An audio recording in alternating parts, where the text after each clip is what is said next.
Hi again, everyone. I'm Ollie Matthews. This is the Narcissistic Resistance, and this resistance video is sponsored by contribution from Misty.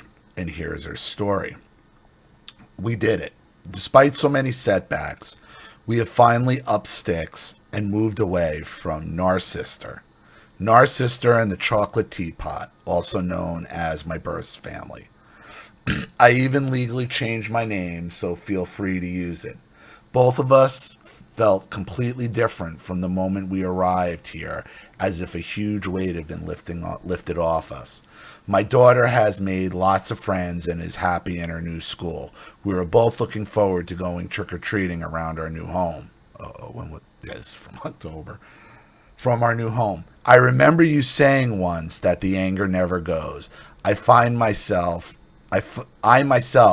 can't get my head around the idea of forgiveness when the fallout is still falling down and there is no accountability. That's why listen. I've been talking a lot today about the folly of forgiveness. Okay? And along with the reason why you don't forgive is, well, they don't acknowledge it, they gaslight you, whatever, is we're going to forgive them and then continue on with the same problems we've been having that they caused for decades. And you could try to tell yourself forgiving them relieves it. No, it doesn't. No, it doesn't.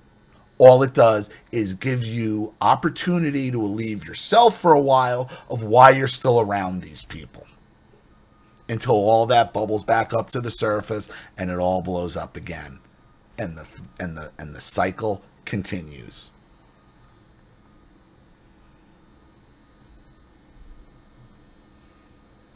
What I really want to know is, does the hurt and the feeling of love ever go from them ever go?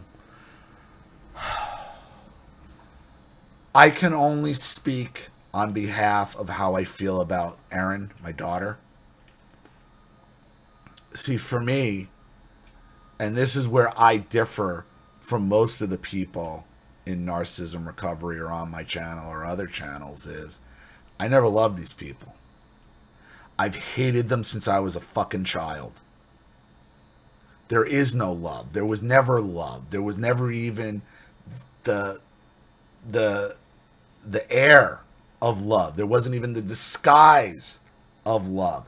When they would try to put it on in front of other people, it repulsed me because it was phony and it was fake, and I could feel it from them as a young age.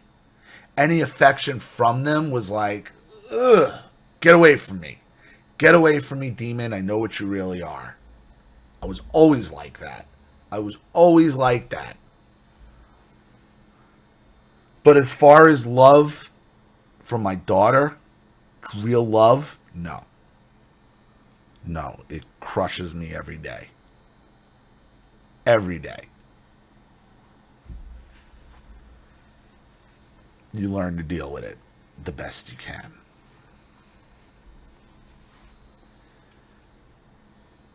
But I think maybe love for a child, your own flesh and blood, is different than what you're talking about with your birth family. It's much different.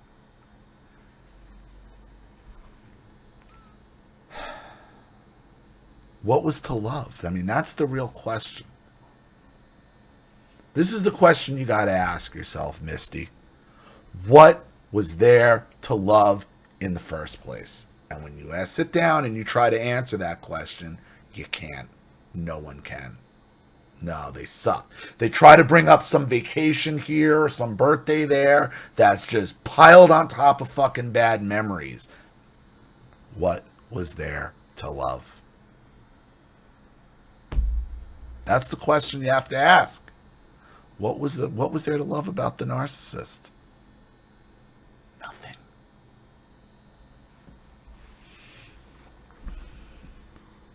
Since I have moved, my dissociation has almost gone, yet I have nightmares about my family every time I fall asleep. You have nightmares? Does nightmares and love real? I mean, now think about the language here. Think about what you're saying and you answer your own question. How does love and nightmares coalesce and connect in any way, shape, or form. It doesn't. So what should that be telling you? It's not love. It's fear. It's fear.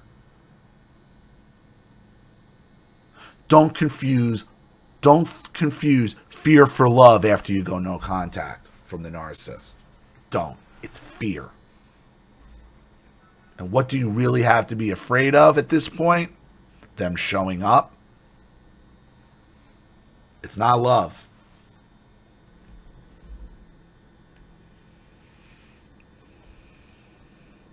I guess this could be CPTSD, which is probably to be expected. I would like to get help, but the NHS is absolutely terrible. And even more so in regards to mental health. Private medicine here is unobtainable due to price. The NHS was always shit even before COVID, yet it is considered a taboo to say anything bad about it. The virtue signaling to praise the NHS is everywhere. It's shit there. It's shit there. I said it.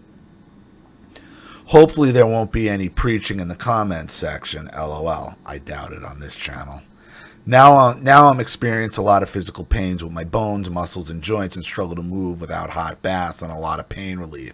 Have you heard of this before? I'm planning on taking up cold water sea swimming for health benefits.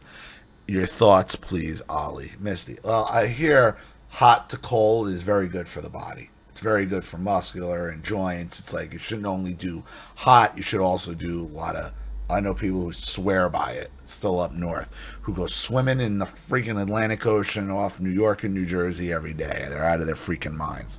But it works for them. Look, I think a lot of your physical pain in your bones and your muscle is fear-based. It's fear. So there's still something in your head that you're fearing these people showing up, getting at you, but it's not love. It is not love. Because everything else, other than that one line of feeling of love ever let go, everything else is nasty. Everything else is bad, is nasty, is nightmares and pain and suffering. How is that linked to love in any way, shape, or form? It's not. It's fear. And for you to overcome that fear, that comes through time. Okay? There's always the odd chance that these people are going to show up and contact you and throw you off. You could expect it. You could expect it. But they're only showing up because they're the ones who are scared, because they're cowards, because their fear is that you can actually succeed and thrive without them.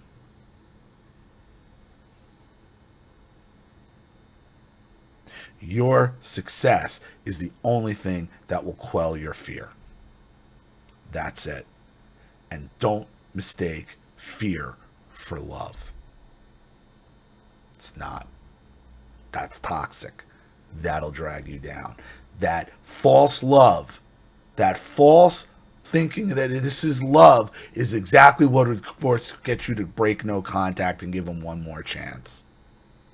Don't do it, Misty. Don't do it. So, I hope that helps. Thank you so much for your contribution and story, Misty. I really appreciate it. Thank you to everybody watching. Please leave any opinions or advice in the comment section below. And again, if you want your story read on the channel, you have a topic you'd like me to cover, something you'd like me to expose, you'd like to set up a Skype, phone call, have a private video made, you'd like to set up a, you'd like to make a contribution to the channel in general, you know what to do with the, I'm sorry. You know what to, I haven't done this in a while. You know what to do with the links in the description box below. Also, please like and share this video wherever you can. Subscribe to my channel if you haven't. And be sure to click the subscription bell to be notified of all my video uploads. I'm Ollie Matthews. This has been Refuge from Narcissism. Take care.